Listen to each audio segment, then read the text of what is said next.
as we stay on this theme of this hybrid work plans, what major concerns or challenges did organizations anticipate in moving forward with those kind of plans? Brad? Yeah, I think, one of the key challenges, I saw a comment from Leanne in the chat here, is about kind of equity issues, right? I think that's a real concern. How do we create a level playing field when we have people mixed across different types of work arrangements? I think pre-pandemic, we were in a situation where probably the majority of employees were spending the majority of their time in the office. Obviously, during the pandemic, all non-essential workers have been largely remote, right? So we've had this kind of equality across individuals in terms of their work arrangements. As companies look to now bring people back to the office and have people spread across, in person, remote, and then some hybrid work arrangements, there's a real potential to have kind of inequities that occur based on how employees kind of self-sort, if companies allow that, into these different types of work arrangements, right? So for example, we expect that employees with more caregiving responsibilities are going to want more flexibility, or maybe employees of lower socioeconomic status are going to want to move out of urban centers and be more remote, right, to reduce living costs, right? We have the potential that if those employees are maybe not getting the same visibility, not getting the same assignments, they're being evaluated differently by their supervisors, that there's a real potential for these inequities to occur across different demographic or socioeconomic, lines. And I don't think those concerns are unfounded. We know that from research that remote work leads to lots of benefits, but it also has some potential risks. And we know some of those risks are maintaining relationships with peers and networks, but also career development and progression. Remote workers are often out of sight, out of mind, and progress less slowly. And again, if that is being kind of overlaid with some of these employee background characteristics, there's a potential for inequity issues to arise. So I think companies are really going to have to think about how do they manage that and try to create fairness and equity across these different work arrangements. Chris, what were some of the challenges or concerns that you heard about?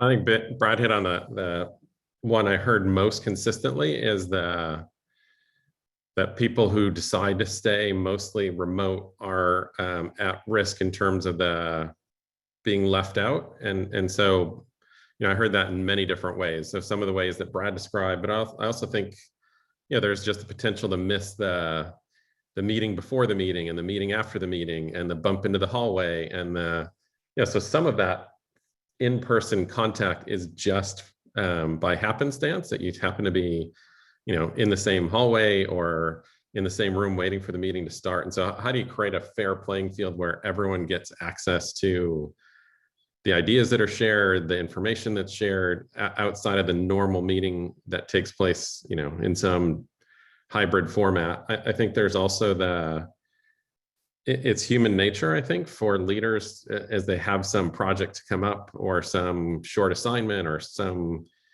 thing they need to get done to look at who's around them. And if leaders come back to the office, I think there's going to be gravitational pull for some employees to come back to the office, particularly the days that the leader's in the office. And I think that by nature sets up the chance for bias in terms of who they select for extra assignments, who they think is working harder, just who they're getting exposure to. So I think how do we make sure there's a fair playing field? And again, I think the biggest concern here is, we've already seen a lot of more women drop out of the workforce, fewer coming back at this stage of the pandemic. And does this derail careers for women in our organizations even more so than it did before the pandemic or during the pandemic when everyone was remote in office work?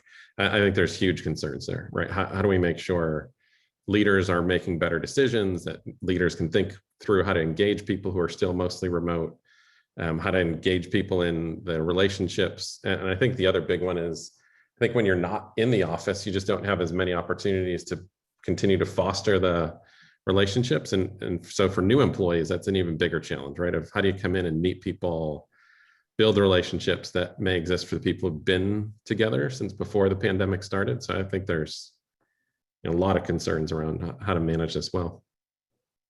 Yeah. Becca, did they already take all the challenges, or do you have a few more to add? I have a couple more. These issues certainly came up in my discussions. A couple of others. One was managing perceptions of fairness for those employees who don't have the option to work remotely or to have a hybrid work arrangement just as a function of their roles. And of course, this is something that we saw during the pandemic, those workers that had to be in person, and I guess organizations dealt with that in some sense, but there wasn't really a choice. When it becomes the choice of the organization and something they're offering to some employees and not others, that's just one other thing that they're going to need to manage. One other point is just stepping back, the general challenges of hybrid and remote work. So Brad and Chris have both mentioned these in the context of other comments, but this has not been a consistent success across the board.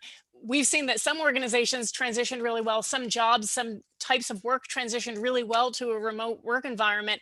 Others haven't. Others really need to get back in person, or ideally will be back in person. And so particularly those, those roles that are more collaborative, more interdependent, where you need that in-person, at least some in-person touch points, there's questions about how to manage that.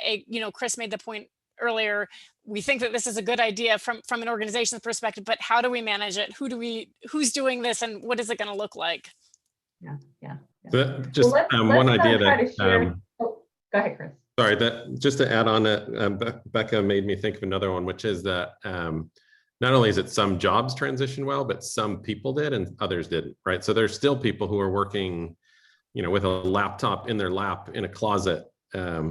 And so that the likelihood of that being a sustainable option, and I think companies are really struggling with how much do we help people set up those home offices? What does that mean if they're going to stay remote, but they chose to stay remote?